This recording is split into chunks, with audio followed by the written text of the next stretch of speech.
Hello students, next है आपका metallic radius. Metallic radius क्या होता है?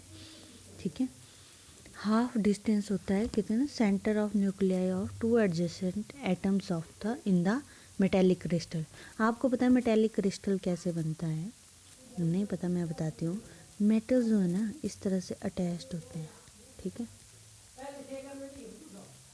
बट ये अटैच किस वजह से होते हैं? इनके सरफेस पे इलेक्ट्रॉन्स होते हैं, इस तरह से घूम रहे होते हैं, ठीक है। तो ये इलेक्ट्रॉन्स क्या करते हैं, इस एटम को तो पकड़ के रखेंगे, साथ वाले एटम को भी इस तरह से पकड़ लेंगे, ठीक है, अट्रैक्ट करेंगे। ओके, साथ वाले मतलब बीच में अट्रैक्शन होती है, generally close attraction in electrons की वजह से जो सरफेस पे इलेक्ट्रॉन्स है उनकी वजह से क्या होती है, अट्रैक्शन होती है, ठीक है। जैसे मैं आपको एक करके बताऊं, मान लो ये दो एटम है, इनके सरफेस पे ये इलेक्ट्रॉन्स हैं, ठीक है। तो ये इन इलेक्ट्रॉन को तो अट्रैक्ट कर ही रहा है एटम्स को, यहाँ साथ वाले एटम्स को भी अट्रैक्ट करेगा इस तरह से, ठीक है। तो क्लोज अट्रैक्शन होगी। तो इस तरह से ये अब फिर जब ये क्लोज अट्रैक्टेड होंगे तो एटम के बीच का जो हाफ लेना है, डिस्टेंस ले लेना है दोनों एटम्स के बीच का। कैसे? इस तरह से दोनों एटम्स के न्यूक्लियस का, और इस तरह से फिर उसको हाफ कर देना है, वो आ जाएगी आपकी मेटेलिक रेडियस। ओके, अब ये अट्रैक्शन किस वजह से हो रही है? इलेक्ट्रॉन्स की वजह से हो रही है। ओके, तो वो है आपकी मेटेलिक रेडियस। तो अगर कंपैरिजन करें कि कौन सी रेडियस सबसे ज़्यादा होती है, तो वंडरवॉल्स की रेडियस सबसे ज़्यादा होती है। क्यों? क्योंकि वो क्लोजली अट्रैक्टेड होते हैं, ठीक है, क्लोजली अट्रैक्टेड होते हैं। फिर आगे मेटेलिक रेडियस, अब वो इलेक्ट्रॉन की वजह से है तो वो उनके बीच में अट्रैक्शन ज़्यादा होगी, इनके बीच में कम होगी, तो ये दूर दूर चले जाएंगे तो रेडियस ज़्यादा होगी। ये थोड़ा नज़दीक आ गए मेटेलिक वाले तो थोड़ी रेडियस और कम हो गई। और कोवलेंट की रेडियस सबसे कम होगी। क्यों? क्योंकि वो होती है ओवरलैपिंग की वजह से। कोवलेंट जो है बॉन्ड कैसे बनता है? ओवरलैपिंग की वजह से। तो ये बहुत ही नज़दीक आ गए तो इनके बीच का डिस्टेंस बहुत कम हो जाएगा, तो कोवलेंट रेडियस सबसे कम। तो वंडरवॉल रेडियस सबसे ज़्यादा, फिर मेटेलिक रेडियस, फिर कोवलेंट रेडियस। ओके, अब बात करते हैं कि वेरिएशन क्या है पीरियोडिक टेबल में इनका, एटॉमिक रेडियस का, ठीक है। एटॉमिक रेडियस के अंदर आते हैं ये वंडरवॉल, मेटेलिक और कोवलेंट रेडियस। ओके, तो एटॉमिक रेडियस जो है उसका ट्रेंड किस तरह से है या वेरिएशन किस तरह से है पीरियोडिक टेबल में और पीरियड्स या फिर ग्रुप में। ओके, तो अगर हम पीरियड की बात करें, फ्रॉम लेफ़्ट टू राइट अगर हम चलें तो क्या होता है, जैसे मैं यहाँ पे सेकंड पीरियड ले रही हूँ। ओके, ये दिया भी हुआ है यहाँ पे, lithium, beryllium, boron, carbon, nitrogen, oxygen, fluorine. अगर हम लेफ़्ट टू राइट चलेंगे तो इनका न्यूक्लियर चार्ज क्या होता जाएगा? इंक्रीज़ करता जाएगा। कैसे? आप एटॉमिक नंबर देखो, इनका इंक्रीज़ करेगा। अब जब एटॉमिक नंबर इंक्रीज़ कर रहा है तो एटॉमिक नंबर क्या होता है? जेड क्या होता है? Number of protons plus number of neutrons. Neutrons पे कोई चार्ज नहीं होता बट प्रोटॉन्स पे पॉजिटिव चार्ज होता है ना। तो जैसे जैसे एटॉमिक नंबर बढ़ता जाएगा पॉजिटिव चार्ज भी इंक्रीज़ करता जाएगा, यानी कि न्यूक्लियर चार्ज इंक्रीज़ करता जाएगा। न्यूक्लियस की कैपेसिटी बढ़ती जाएगी जैसे जैसे हम लेफ़्ट टू राइट चलेंगे, ठीक है। तो यहाँ पे देखो न्यूक्लियर चार्ज दिया हुआ है +3 +4 +5 +6 +7 +8 +9। ओके, और वैलेंस शेल की बात करें तो यहाँ पे वैलेंस शेल सेम है, मतलब शेल का इंक्रीज़ नहीं हो रहा है, ठीक है। ये वाला शेल है, इसी शेल में सारे इलेक्ट्रॉन एंटर करते जाएंगे, इसी शेल में। ओके, शेल बाहर वाला शेल की एडिशन नहीं होगी, इसी शेल में सारे इलेक्ट्रॉन्स एंटर करते जाएंगे। जब ऐसा होगा तो क्या होगा? जब उसी शेल में सारे इलेक्ट्रॉन एंटर कर रहे हैं ना, इस तरह से ये न्यूक्लियस है, जब इस सेल में सारे इलेक्ट्रॉन एंटर करते जा रहे हैं और न्यूक्लियर चार्ज इंक्रीज करता जा रहा है, तो वो क्या करेगा? इनको और अट्रैक्ट करता जाएगा। जैसे जैसे न्यूक्लियर चार्ज इंक्रीज करता जाएगा वो इलेक्ट्रॉन को और ग्रेटर अट्रैक्शन से अट्रैक्ट करता जाएगा अपनी तरफ। अगर वो अट्रैक्ट करेगा क्लोजली तो वो क्या हो जाएंगे? श्रिंक करते जाएंगे, है ना, शेल जो है और क्लोजली आता जाएगा, ठीक है। क्यों? क्योंकि न्यूक्लियर चार्ज बढ़ रहा है। इसीलिए जो है अगर हम फ्रॉम लेफ्ट टू राइट जाएं in a period, nuclear charge क्या करेगा? चार्ज इंक्रीज करेगा और एटॉमिक रेडियस डिक्रीज करेगी। From left to right nuclear charge increases, atomic radius decreases. Okay, ये आपने लिखना है, variation in a period. Okay,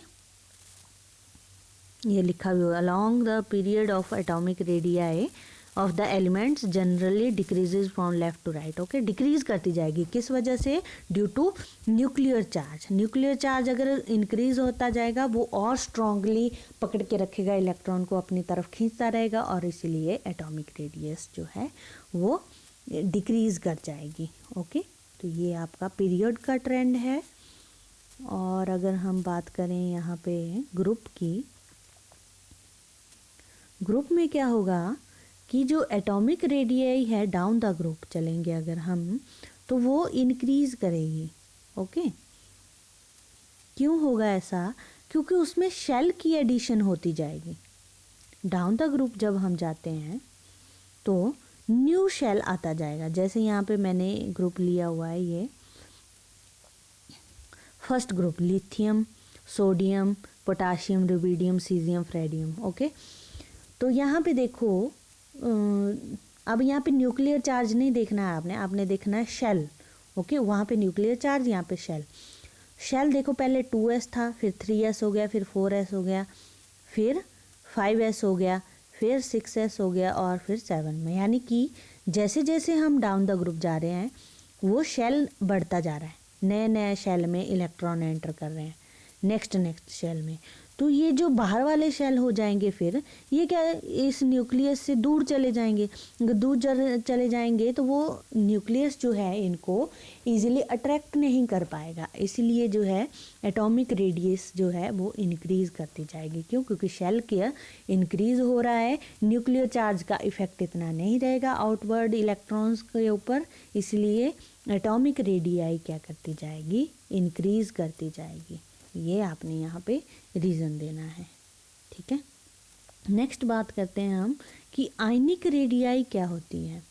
okay, ionic radii क्या बोलेंगे हम? कैटायन और एनायन के बीच में, ठीक है। The effective distance from the centre of the nucleus of the ion up to which it exerts its influence on the electron cloud, ठीक है। यहाँ पे दिया हुआ है radius of cation, radius of anion. Internuclear distance जो है इनके बीच का उसको हम बोलेंगे ionic radius. Okay, nuclear distance और कैटायंस का और एनायंस का जहाँ तक उनका वो इफेक्ट रहेगा। कैटायन का कहाँ तक रहेगा? पॉजिटिव वाले का, और एनायन का कहाँ तक रहेगा? वहाँ तक का डिस्टेंस। ओके, उसको हम आयनिक रेडियाई बोलेंगे। तो अगर बात करें एनायन कैसे बनता है, एनायन बनेगा, ये एक एटम है, उसमें इलेक्ट्रॉन एंटर किया, ऐड किया और आपके पास M नेगेटिव, यानी कि एक इलेक्ट्रॉन की एडिशन करके आपको एनायन मिलेगा। और अगर इसमें से एक इलेक्ट्रॉन लूज़ हो जाए, M पॉजिटिव बन जाएगा और एक इलेक्ट्रॉन लूज़ कर देगा तो आपको कैटायन मिलेगा। ओके, इलेक्ट्रॉन लूज़ करेगा तो कैटायन, इलेक्ट्रॉन लेगा एडिशन होगी तो एनायन। तो आप देखो एनायन का साइज़ हमेशा एटम से ज़्यादा होगा। ओके, एनायन का साइज़ जो है वो एटम से ज़्यादा होगा। क्यों? क्योंकि उसमें एक इलेक्ट्रॉन की एडिशन हो गई है। और कैटायन का साइज़ हमेशा एटम से कम होगा, ठीक है। क्या होगा? एटम से कम होगा। ओके, ये हमेशा याद रखना है। ऐसा क्यों हो रहा है? क्योंकि एनायन में जो है इलेक्ट्रॉन की एडिशन हो रही है और कैटायन में क्या हो रही है? इलेक्ट्रॉन की रिमूवल हो रहा है, इलेक्ट्रॉन का रिमूवल हो रहा है, ठीक है। तो अगर ट्रेंड की बात करें हम आयनिक रेडियाई की, तो अगर तो सभी पे ऊपर चार्ज सिमिलर है, ठीक है। अगर तो चार्ज सिमिलर है सभी कैटायंस या एनायंस के ऊपर, तब तो क्या होगा कि ionic radii, the radius of an ion is always larger than the that of atom. तो यहाँ पे लिखा भी हुआ है, यहाँ पे दी हुई है एटॉमिक रेडियाई और कोवेलेंट रेडियाई। तो ये देखो fluorine, chlorine, bromine, iodine, oxygen, nitrogen. Okay, ये फ्लोरीन की है 72, फिर इंक्रीज कर रही है ना 133, ऑक्सीजन की 74, नाइट्रोजन की 75। अब अगर यहाँ पे चार्ज देख लें हम, देखो चार्ज आ गया, F negative, Cl negative, Br negative, I negative, O2 negative, N3 negative, है ना। तो अगर तो चार्ज सब में सिमिलर है ना, चार्ज सब पे सिमिलर है, या तो सभी के ऊपर डाउन द ग्रुप जा रहे हैं या लेफ्ट टू राइट जा रहे हैं, चार्ज सब पे सिमिलर है, ये यानी कि माइनस माइनस माइनस ही है या प्लस प्लस ही है, तब तो ये क्या करेगा, वही ट्रेंड फॉलो करेगा जो एटॉमिक रेडियाई का फॉलो किया है। ओके, वही सिमिलर ट्रेंड फॉलो करेगा, डाउन द ग्रुप इंक्रीज करेगी और लेफ्ट टू राइट डिक्रीज कर जाएगी। ओके, अगर चार्ज सिमिलर है सबके ऊपर। अगर चार्ज डिफरेंट है तो वो डिपेंड करेगा कि आइसो इलेक्ट्रॉनिक स्पीसीज हैं या नहीं है। ठीक है, यहाँ पे दिया भी हुआ है कि आइसो इलेक्ट्रॉनिक स्पीसीज हुई क्या।